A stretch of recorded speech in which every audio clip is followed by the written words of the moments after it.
Setelah resmi menjadi presiden, Prabowo Subianto menyampaikan pidato perdananya di gedung DPR MPR. Dengan berapi-api, Prabowo mengingatkan bahwa kekuasaan merupakan milik rakyat. Kita harus ingat bahwa kekuasaan itu milik rakyat, kedaulatan itu adalah kedaulatan rakyat, katanya. Kita berkuasa seizin rakyat, kita menjalankan kekuasaan harus untuk kepentingan rakyat. Kita harus selalu ingat, setiap pemimpin dalam setiap tingkatan harus selalu ingat pekerjaan kita untuk rakyat. Menariknya, suara Prabowo terdengar langsung meninggi dan terlihat sesekali mengepalkan tangan. Dirinya mengingatkan para elit di pemerintahan untuk mengutamakan kesejahteraan rakyat dibandingkan kepentingan pribadi. Saudara-saudara sekalian, kita harus ingat kekuasaan itu adalah milik rakyat. Kedaulatan itu adalah kedaulatan rakyat, kita berkuasa seizin rakyat, kita menjalankan kekuasaan harus untuk kepentingan rakyat, kata Prabowo. Kita harus selalu ingat, setiap pemimpin dalam setiap tingkatan, harus selalu ingat pekerjaan kita harus untuk rakyat. Dalam momen ini, Presiden Prabowo terlihat meninggikan suaranya, untuk menyatakan kalau pekerjaan pemimpin bukanlah untuk diri sendiri. Bahkan dia mengingatkan agar para jajarannya nanti termasuk lembaga legislatif untuk tidak bekerja atas pesanan kerabat. Kita tidak bekerja untuk diri kita sendiri. Kita tidak bekerja untuk kerabat kita. Kita tidak bekerja untuk pemimpin-pemimpin. Tapi kita sebagai pemimpin yang harus bekerja untuk rakyat, kata Prabowo.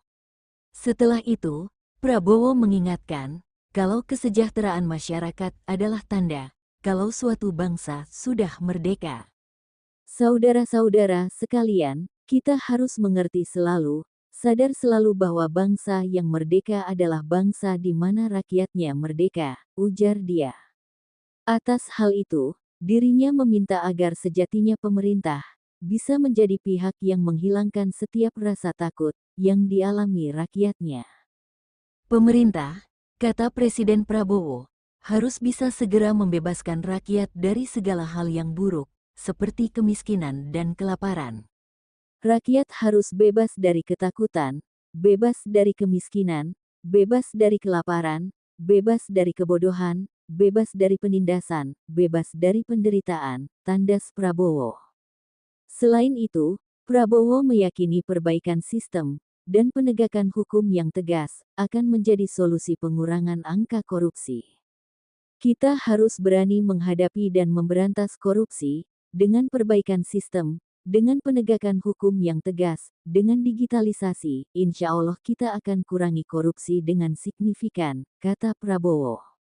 Dia pun menyinggung bahwa adanya korupsi menjadi kesalahan dari atasan yang bertugas. Dia pun memberikan pepatah, yang dianggap cocok mengenai masalah ini. Seluruh unsur pimpinan harus memberi contoh ingarso sing tulodo. Saudara-saudara sekalian, ada pepatah yang mengatakan, kalau ikan menjadi busuk, busuknya dimulai dari kepala. Prabowo Subianto unggah 3 foto diri hitam putih. Menariknya menjelang pelantikan jadi presiden, Prabowo Subianto mengunggah 3 foto wajah hitam putih ke akun Instagram pribadinya. 3 foto itu diunggah terpisah di akun Instagram @prabowo pada Minggu dini hari WIB. Akun itu tidak memberikan keterangan gambar atau caption di masing-masing foto. 3 foto itu semuanya sama, hanya diambil dari sudut berbeda saja. Pada 3 foto itu, Prabowo sama-sama mengenakan kaos berwarna gelap. Pada foto pertama diunggah, dia tampak menoleh tajam ke sampingnya. Di foto kedua, Prabowo lurus menatap kamera. Dan pada foto ketiga, matanya masih menatap lensa kamera, namun kepalanya agak sedikit menoleh ke samping. Sebelumnya, Prabowo mengunggah foto 7 Presiden RI saat momen bersama dirinya, pada Sabtu tanggal 19 Oktober tahun 2024 atau H1 jelang pelantikan. Dalam kumpulan foto yang diunggah di akun Instagramnya, Prabowo mengucapkan rasa syukur mendalam kepada seluruh Presiden RI. Rasa syukur yang mendalam saya haturkan kepada seluruh Presiden Republik Indonesia, tulis Prabowo dalam keterangan foto, dikutip Sabtu tanggal 19 Oktober tahun 2024. Pada foto pertama, Prabowo mengunggah foto dirinya tengah berjabat tangan dengan Presiden RI ke-7 Joko Widodo.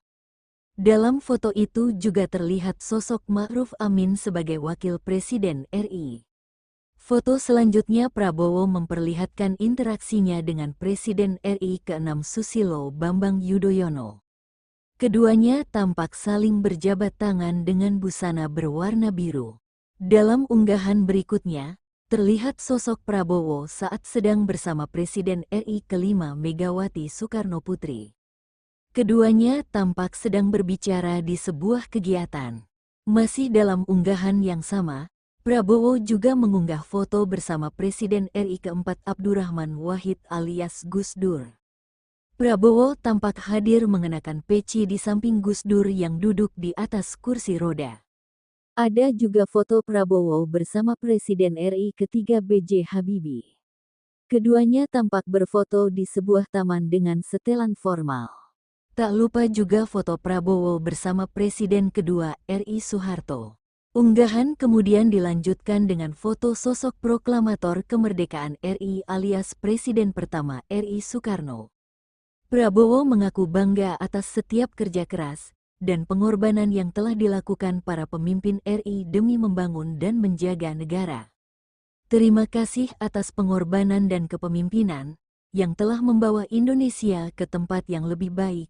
Perjalanan panjang bangsa ini tidak lepas dari jasa-jasa besar seluruh Presiden RI untuk rakyat dan negara tercinta, kata Ketua Umum Gerindra tersebut. Prabowo tak didampingi Soeharto Presiden terpilih RI. Prabowo Subianto tiba di gedung DPR MPR setelah melakukan perjalanan dari Kertanegara, Jakarta. Prabowo meninggalkan Kertanegara pukul 8.55 waktu Indonesia Barat. Kemudian dirinya tiba di gedung DPR MPR pukul 9.07 waktu Indonesia Barat. Dia disambut sejumlah pimpinan MPR RI, mulai dari ketua yakni Ahmad Muzani hingga para wakil seperti Kahar Muzakir, Bambang Wuryanto, Rusdi Kirana, Lestari Murdijat, Hidayat Nur Wahid, Edi Baskoro Yudhoyono dan lainnya. Prabowo terlihat mengenakan setelan formal berwarna biru tua serta peci. Ia duduk di baris kedua mobil Toyota Alphard warna putih berplat dinas Kementerian Pertahanan 100. Bukan didampingi Soeharto, Prabowo didampingi putranya, Didit Hedi Prasetyo, yang duduk di samping kirinya. Sedangkan, di baris pertama di samping bangku pengemudi, terlihat Mayor Teddy juga ikut mendampingi. Sesaat keluar dari halaman rumahnya, dari balik kaca jendela mobil putih tersebut, Prabowo melambaikan tangan kepada awak media. Terpantau beberapa tokoh hadir di kediaman Prabowo dan berangkat lebih dulu ke gedung Parlemen Senayan. Mereka diantaranya Siti Hediati Haryadi atau yang dikenal sebagai Soeharto dan adik Prabowo, Hashim Joyo Hadikusumo. Selain itu, ada juga Wakil Menteri Keuangan, Thomas Djiwandono, Ketua Fraksi Gerindra di DPR, Budi Djiwandono serta politisi Gerindra, Prasetyo Hadi. Sebagai informasi, Jokowi dan Ma'ruf Amin akan mengakhiri jabatannya sebagai Presiden dan Wakil Presiden RI pada Minggu tanggal 20 Oktober tahun 2024. Penggantinya, Prabowo Subianto akan dilantik sebagai Presiden RI dan Gibran Rakabuming Raka sebagai Wakil Presiden. Pelantikan Prabowo dan Gibran akan digelar di MPR RI Jakarta dimulai pukul 10 waktu Indonesia Barat. Sementara itu, tidak lagi menjabat Presiden dan Wakil Presiden, Jokowi dan Ma'ruf Amin akan pulang ke kampung halamannya. Jokowi pulang ke Solo, Jawa Tengah, kampung halamannya. Sementara itu, Ma'ruf Amin akan pulang ke Depok, Jawa Barat, setelah pensiun jadi Wapres RI. Adapun rumah pensiun yang sudah disiapkan untuk Ma'ruf Amin berlokasi di Cimanggis, Depok, Jawa Barat. Prabowo tak singgung IKN Nusantara di pidato perdana sebagai presiden.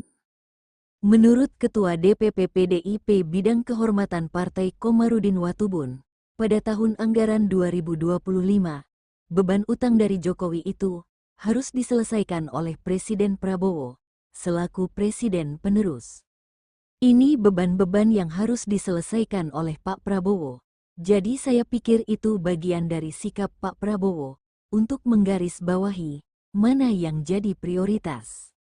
Jadi mana yang penting dan prioritas, dan mana yang penting tapi tidak prioritas, ungkapnya. Lagi pula, Komarudin menilai belum ada urgensi untuk memindahkan ibu kota belakangan ini, sebab ia menyatakan Indonesia tidak akan mati jika tidak pindah ibu kota. Saya kira itu, kalau orang masih kondisi seperti begini, kita bertahan di Jakarta, tidak akan mati kan? Tapi kalau rakyat kita utamakan yang fisik-fisik, lalu rakyat menderita, harga pangan naik, segala macam naik, kasihan rakyatnya, jelasnya. Karena Prabowo tadi tekankan terus soal rakyat kecil, saya terharu ketika Presiden Prabowo menyampaikan, waktu kita berdua belum punya APBN, rakyat kecil yang membiayai militer kita, perjuangan kita. Berarti, Presiden Prabowo menghayati betul itu, sambungnya. Lebih lanjut, Komarudin pun mendukung Prabowo untuk tidak menandatangani Kepres tentang pemindahan ibu kota. Baginya, pemindahan ibu kota tidak boleh dipaksakan. Jangankan Kepres, undang-undang pun, kalau tidak bisa kita lakukan, mau dipaksa lewat mana? Kalau tidak ada uang, kau mau berbuat apa? Tegasnya.